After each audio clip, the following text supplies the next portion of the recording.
Hey guys, welcome back to the show. In this episode, I have a really special guest with us today. Some of you may already know her as the host of the Creep Growing podcast. If not, this is Tori Peyton. Hi Tori, how are you today? Hi, I'm so good. I'm so happy to be here and just to be talking about mental health stuff is like my niche and I love it. So I'm gonna girl out, fan out like very quickly on this pod. Absolutely, and it's an absolute honor to have you on. We were talking about this earlier before we started recording, but I absolutely love your podcast and all the content that you make in the wellness category, but also just in general. I think what you're doing is really important too, especially with mental health being such a stigmatized topic in the creative industry and just in the media world in general. No, I really appreciate it. Thank you so much. Yeah. So my first question for you is with keeping in mind that your podcast is called Keep Growing, what does growth mean to you within the context of your own life, whether it be in mental health or whether it just be in life series that are going on for you? What does growth mean to you? I love that question and I've never been asked that question, so thank you so much. First of all, that's so insightful. Um I really think that growth is less of like a destination point when we talk about a plant growing, right? You think about a seed and then you think of a flower and the flower eventually blooms. But with humans, I think it's just so different. It's not linear. It's a process where you have stages of like improving and increasing, and then you have stages of decreasing and like not feeling your best. And so for me, growth is really just embracing exactly where you are. And I think the real growth process happens through acceptance and acceptance that life is filled with all different types of stages, highs and lows. And the real growth happens when you just allow yourself to exist in whatever stage you're in. Yeah, I absolutely love that answer, especially like it's not even about just accepting, but also kind of figuring out how to accept it, right? And also kind of deciding it will be hard to accept certain things and that's normal, but then kind of moving past that and thinking of the ways you can accept it and still be happy about whatever it is that is going on, whether it be negative or positive. Yeah. And I think with that, acceptance isn't approval, right? Like we go through things that we honestly just shouldn't have to go through as human beings. And a lot of it is trauma or betrayal or just things that like we shouldn't have to go through. And by accepting it, you're not saying, okay, it's a good thing this happened to me, or I approve of that happening to me. Instead, it's really just accepting the fact that you can't change your circumstances. You can't change what happened to you, but you can change how you approach them. And you can face it with a sense of empowerment instead of a sense of like victimhood. And you can really try to grow towards being the best you possible, which is really like all that I talk about is trying to do that, which is hard, right? Because we are Mhm. victims in a huge sense often, but it's just really embracing that, being the own hero of your story too. Yeah, and I again really appreciate you saying that too, is because with grief, right? When it comes to like situation that you have grief over, or situations that you're generally not happy about, whether it be a death in the family or whether it be a pet passing or whatever it is, that's not something you'll be happily accepting. Be like, I'm glad that happened, because no one's gonna be glad about that, no matter what the scenario is. And so, with the groundworks that you just talked about, how would you say people know when to accept something versus when to let go of something? Oh, that's such a good question. You're starting off with such insightful questions. I love it. Thank Um, you. I think here's the thing, you can simultaneously accept something and let it go. So often I think of the topic of forgiveness. A lot of people say, okay, you shouldn't forgive the like what happened to you or the person that did something bad to you. For example, I went through something really, really hard when I was a kid of like a traumatic instance. And to me, forgiveness has nothing to do with the other person. Instead, it has to do with me accepting that something bad happened to me and that I'm no longer going to carry the shame associated with that. And that I'm the type of person who, no matter what happens to them, am going to love other people and forgive other people. And that has nothing to do with them. It has everything to do with me. And I cut off that person and I let that person go. So I think you can do both. You can accept what happened to you. You can say, you know what, this is a part of my story, no matter how hard of a thing that it was. And this thing's no longer good for me. And this thing is something that I'm no longer going to associate with. So I think doing both is totally possible. Definitely. And also just that concept of when you talk about letting go, right? Is it more of letting go of the concept of someone or something, or is it more of letting go of the barriers that that person or that thing has created within you? Yeah, and that's such a good point because letting go can mean so many different things. I think for me, the way I define it is when I'm letting something go, I'm no longer associating with it. I'm no longer identifying with it, allowing it to emotionally impact me.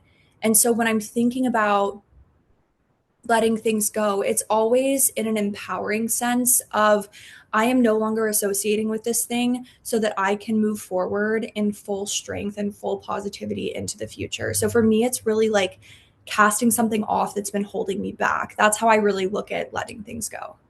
Yeah, and I absolutely love that, like, definition, just because, again, as you said, letting go has so many different, like, methods of doing it. Letting go could mean letting go in your mind, but still holding on, which is not fully letting go, right? But then there is also letting go scenario that you just mentioned of cutting them off. And with the creative industry, this is just tying back to the media world, right? In the media world, we see a lot of times where you have awful bosses, or you have a good boss, but there's sort of like toxic tendencies here and there. How would you say the process works when deciding to let go of something, knowing that you can't cut that person off because they are someone you have to work with in close proximity? Yeah, that's so good because then letting go is completely different, right? It's almost like letting go in that instance is setting a boundary with that person and realizing, I think, first of all, in that instance, kind of just deciding if I'm going to continue working for this person, I'm going to have to let go in a different way than if I'm not going to continue working with this person. So if I'm like, absolutely not, I don't want to work for you anymore, your letting go is quite literally not doing your job anymore and leaving the company. But it then transforms if you decide, I do want to stay here, because then you're going to have to let go in a completely different way, which is basically setting a boundary with, I will be professional with this person. I will be respectful to this person. I acknowledge that they are an authority over me.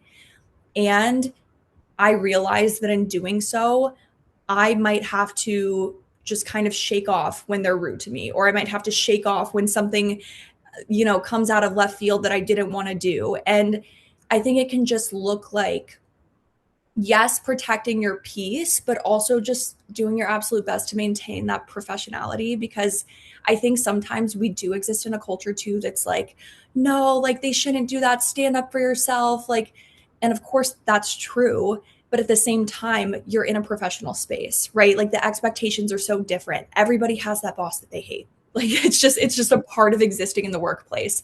And so for you, it's just going to have to be, I'm not going to let this influence me. I'm not going to let what they're doing or what they're saying influence my identity, my sense of self. I'm really going to set a boundary and let everything just like that is extra noise slide off of me like a frying pan. Like I love that kind of analogy where people are like, just let it slide off of you like you would like a pancake on a frying pan or like an egg on a frying pan, because that's exactly how I feel. Yeah, I honestly love that analogy just because, like, we kind of have to decide, choose our battles, if you will. Do we want to fight with this person and lose the job that we love so much? Or are we going to, like, I guess, quote unquote, suck it up, if you will, and kind of be like, yeah, I'm going to be a big person with this and just leave my personal drama aside, work with this person as if they're just any other person. And if it gets worse to the point where it's impossible, then consider, okay, what are my next steps? But if it's your dream job and, every dream job has its struggles, you can't just, like leave the moment something gets bad. What would you say for the people who sort of are like in the situation where they love their job so much and there's no other life they can see for themselves, but at the same time they're also hurting in their current situation. What's your advice for them? Yeah, I love that question too. I was in a similar situation where I really loved my job, but it just felt like things were not clicking. I wasn't super, passionate about the specific leadership that I was working under. And I really liked my job, but I didn't love the company itself. And things were just kind of feeling mismatched. And so for me personally, I always go to a pros and cons list. Like, seriously, those guide my life. I am kind of using one right now to decide where I want to go to grad school. I would say map out your pros and cons and do it based on kind of your purpose in life, like what you feel like your purpose on this earth is. If you feel like your purpose is to live a happy life, have your 401k, live with a nice car, a nice house, whatever it is, if that's your goal, and your job is providing it, okay, maybe it does make more sense to stay. But if your goal really is more of that purpose filled, very fulfilled, very like, I need to feel like every aspect of my job is in alignment with me, like I'm helping people, if it's more of that, then maybe it is time to step away. And I think it really comes down to making that pros and cons list, but also identifying your own values, because what works for you in that job is going to be so different than what works for someone else. Someone else may tell you to stay because of their values, but your values might be forcing you to leave, if that makes sense. Yeah, I 100% agree with everything you said, especially the point of values and like perspectives being different from each other, right? Your priorities are definitely changing, right? Your priority could be, as you said, having the money to feed your family, where someone else's might be, I want the money to kind of spend it all, like gonna be a spender and do all of that. And those two perspectives, both of them are great. It's great for however you want to do it, but also it's just what you choose to do with the money you earn, or what you choose to do with the life you're trying to build for yourself, truly does vary. And with that variance, it also brings in different priorities, in the sense that, is leaving gonna put you in a bad place financially, or is it gonna put you in an okay place where you can sort of find something else quickly and continue thriving, right? Totally. And so this kind of brings me back to the question of dreams, right? Do you think we choose our own dreams, or do you think the dreams choose us, depending on where we are in life? I definitely think that dreams choose you. And I say this because when I was younger, I really wanted to be a singer. And then after that, I was like, okay, maybe I don't. Maybe I really want to be a chef. But it was always for me about just doing fun things and fun hobbies. And as I grew up, I realized that it was less about doing the things I enjoyed, and it was more of finding the thing that I uniquely could contribute to this world. And so for me, yes, I still love to sing in the shower. I'm not very good. And and I still like to bake, and I still like to ride horses, but those dreams that I have had as a kid have now evolved into my hobbies, and I found that my true dream, my true passion is helping people by providing mental health support. That's the one thing that I feel like I'm really good at, because I can connect with people, I can meet them exactly where they're at, and I've gone through so much trauma and mental health issues myself that I usually know what they're going through, and I can help them create a plan moving forward. And I didn't realize when I started all of this that that was actually a unique thing. I thought everyone was just good at connecting with people and everyone understood mental health, but that's just not true. And so I think sometimes we have to take a step back and realize that the normalcies of our day, the things that we're just naturally good at, those actually might be the dreams that we need to push into a little bit more. And those might be the bigger dreams in the future that we get to live out, which is really cool. And that's such an interesting perspective too, of dreams choosing you. I know, like, it sort of seems like a philosophical concept to a point, right? It's like, oh, God already has a plan for you, and you're kind of just living it out as it comes. And for a lot of people who aren't religious, they might be like, well, no, I'm doing it all by myself. But in reality, the truth is, whether you believe in God or not, whether you believe in religious things or not, I think there's just this divine force sort of putting you in the right direction, right? They always say rejection is redirection. Yeah. And with everything that you said about choosing a different path, not because you didn't want to do that other thing, instead like making it a hobby or doing something different from it, it truly does showcase like, the impact you can have through just contributing to the world with whatever aspect you want to explore it with. Yeah, I love that. So well said. Yeah, so my last and final question for you is what is your best advice for anyone listening to this episode in any realm of the world, like whether it be in mental health, just normal advice for young people, or just anyone really? And yeah, so do you have any advice for us? Yeah, I've been thinking about this a lot lately. And I think if this were at a different period in my life, my advice might be different. But I've been thinking a lot about the word alignment and what it means to live in alignment. And I think the advice I would give anyone is to make sure every single day, even if it's for 2 minutes, you just think about, okay, how can I live in the most alignment today? Like, how can I be the most aligned self today? And for me, that means what I'm doing mentally, spiritually, physically, vocationally with my work. I want all of that to be in alignment with who I am as a person. So for me, it's like helping people, being slow, being intentional, making sure that I'm contributing something to the world of a greater value. Like, as long as I can do that, during my day, like I can lay my head on the pillow at night and feel good about myself. And so I would just say, think about that word alignment more.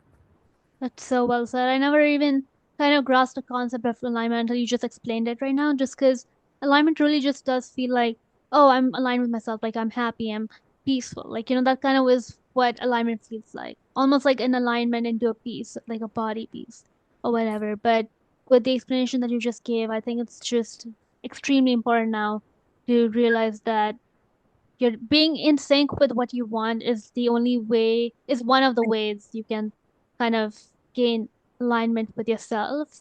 And I think once you have that alignment with yourself, you can align with other people's values too when it comes to like helping people and like kind of doing more good because you're basically now fully in sync with yourself and now are able to understand other people too. Yeah, exactly. I love that for sure. Yeah, thank you so much, Tori, for coming on the podcast. It was an absolute honor having you on, and I absolutely loved our conversation together. Oh my gosh, thank you. This was such a cool, fun thing to do and like such a blessing. I love talking about creativity. So this is awesome. Thank you. Thank you. Thank you so much, everyone, for listening to this episode. I hope you all enjoyed. Make sure to check out Tori's podcast, Keep Growing, on Spotify and all the other platforms. I'll be linking in the show notes too. Be sure to also follow me on my Instagram account so that you can see more updates and also see Tori's links because I'll be posting it up there and in the episode links on The Creative Hustle with Anika G. Thank you so much again, everyone, and I'll see you all next week. Anika Goyal out.